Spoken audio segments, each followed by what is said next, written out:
নমস্কার।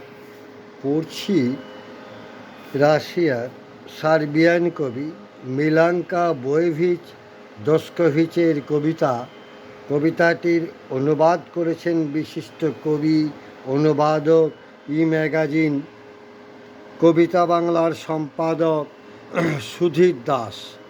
সুধীর দাসের অনুবাদে আজ আমি পাঠ করব মিলাঙ্কা বোয়েভিচ দস্কভিচের কবিতা। অনুবাদ সুধীর দাস।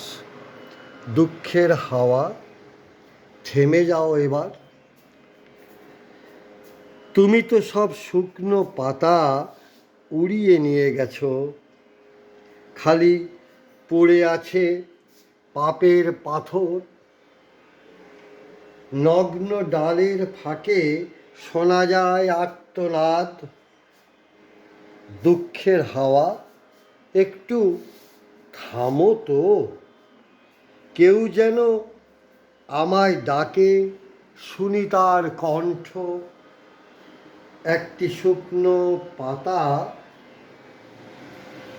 রইল থেকে কাঁধে, আমার ক্ষতে যেন মলম বুলিয়ে দেয়।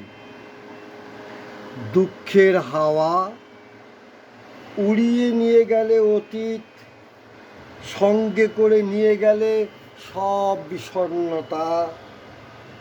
ফিরে এলো আত্মবিশ্বাস, আনন্দের ছোঁয়া।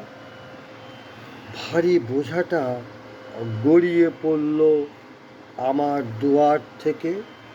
কবি মিলাঙ্কা ও কবি সুধীর দাসকে আমার শুভেচ্ছা, অভিনন্দন ও ভালোবাসা।